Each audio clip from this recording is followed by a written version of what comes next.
India, UK మధ్య ఈరోజు ఒక హిస్టారిక్ ల్యాండ్‌మార్క్ ట్రేడ్ డీల్ కుదిరింది.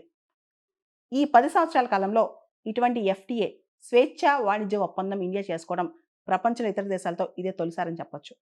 బ్రెగ్జిట్ అయిపోయిన తర్వాత అంటే బ్రిటన్ యూరోపియన్ యూనియన్‌లోంచి ఎగ్జిట్ అయిన తర్వాత బ్రిటన్ కూడా ఇతర దేశాలతో చేసుకున్న ట్రేడ్ డీల్స్‌లో ఇది నాలుగో అతి ముఖ్యమైన ట్రేడ్ డీల్ అని చెప్పుకోవచ్చు. చరిత్రలో ఇది నిలిచిపోయే ట్రేడ్ డీల్ అని చెప్పి ఇదొక మైల్ స్టోన్ మూవ్‌మెంట్ అని చెప్పి మోడీ గారు పొగిడారనమాట ఈ ట్రేడ్ డీల్‌ని. అంతేకాదు ఆర్థిక పరంగా చాలా ప్రభావవంతమైన ట్రేడ్ డీల్ అని కూడా ఇద్దరు ప్రైమ్ మినిస్టర్ అనుకున్నారు. మోడీ గారు ఈరోజు బ్రిటన్‌లో ఉన్నారు. ఈ ట్రేడ్ డీల్ మోడీ గారు మరియు British prime minister care Starmer గారి ఆధ్వర్యంలో కుదిరిందనమాట. ఇప్పటి వరకు మన ట్రేడ్ దాదాపు $60 బిలియన్ ఉండేది. ఇప్పుడు అది 2030 కల్లా $120 బిలియన్ అవ్వబోతుంది. ఇన్‌ఫాక్ట్ చెప్పాలంటే ఈ ట్రేడ్ డీల్ అనేది చాలా ఆర్థిక పరంగా బ్రిటన్‌కి, ఇండియాకి మేలు చేకూర్చనుంది.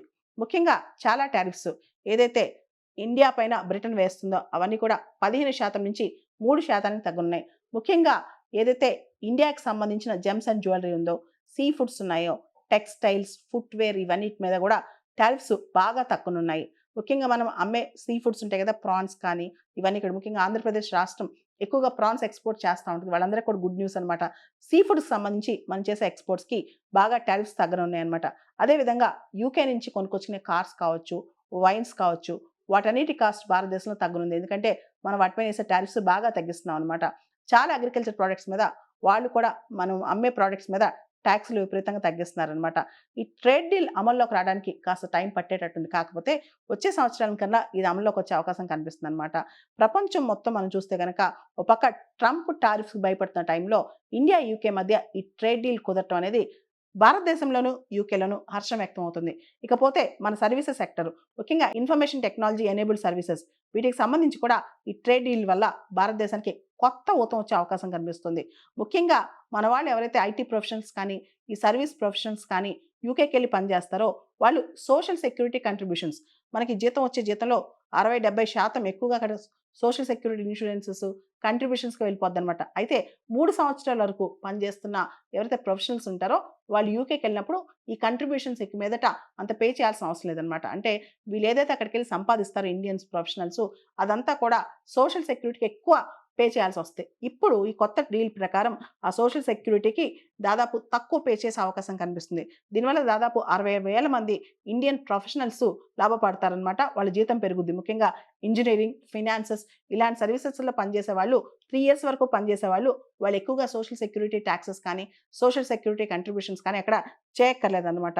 సో, 20-30% వాళ్ళ సాలరీ మొత్తం సేవ్ అయ్యే అవకాశం కనిపిస్తుందనమాట. దాంతో పాటు భారతదేశం నుంచి ఎళ్ళే మెరైన్ అండ్ ఫిషరీ ప్రొడక్ట్స్ ఏదైతే ఉంటాయో ష్రింప్ కానీ, ట్యూనా ఫిష్ కానీ వీటన్నిటికి 99% పన్నులు రాయితీలు ఇస్తారంట బ్రిటిష్ వాళ్ళు. ఇది కూడా గొప్ప విషయం అని చెప్పుకోవచ్చు.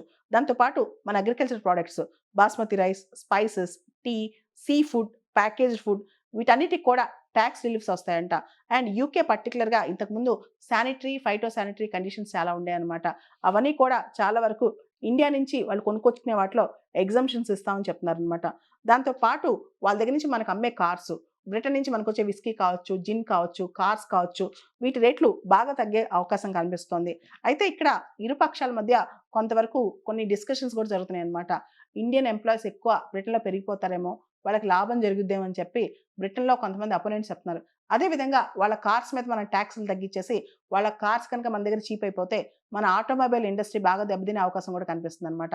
ఇవన్నీ డిస్కషన్ జరుగుతున్న ఇండియా, యూకే మధ్య వస్తున్న ఈ ట్రేడ్ డీల్ మాత్రం చాలా వరకు ఔట్‌స్టాండింగ్ ట్రేడ్ డీల్ అని చెప్పి ముఖ్యంగా ఇండియాలో చాలా ఇండస్ట్రీస్ బాగుపడతాయి. ఇండియాలో పెట్టుబడులు కూడా పెరుగుతాయి అంటున్నారు. దాంతో పాటు బ్రిటన్‌లో కూడా ఈ ట్రేడ్ డీల్ వల్ల ఉద్యోగాలు పెరిగే అవకాశం ఉందని చెప్పి అక్కడ కూడా వాళ్ళు వాదిస్తున్నారు. అదే విధంగా భారతదేశంలో స్వదేశీయంగా ప్రొడ్యూస్ అయ్యే గోవా ఫెనీ, నాగ్‌పూర్ ఆర్టిజనల్ వైన్స్, కేరళ టాడీ వాటన్నిటికి కూడా బ్రిటన్‌లో జీఐ ట్యాగ్ ఏదైతే ప్రొటెక్షన్ ఉంటదో అవి మన ప్రొడక్ట్స్ కూడా అక్కడ ఇవ్వడానికి బ్రిటన్ వాళ్ళు ఇప్పుడు ఈ ట్రేడ్ డీల్ ద్వారా రెడీ అయిపోయారన్నమాట.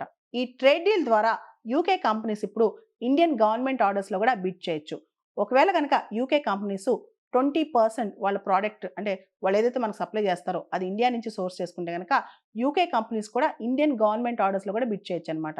దీనివల్ల మన కంపెనీస్‌కి మన లోకల్ ప్రైవేట్ సెక్టర్ కూడా యూకే కంపెనీస్ నుంచి కాంపిటీషన్ వచ్చే ప్రమాదం ఉందని చెప్పి లోకల్ బిడ్డర్స్ ఆలోచిస్తున్నారు.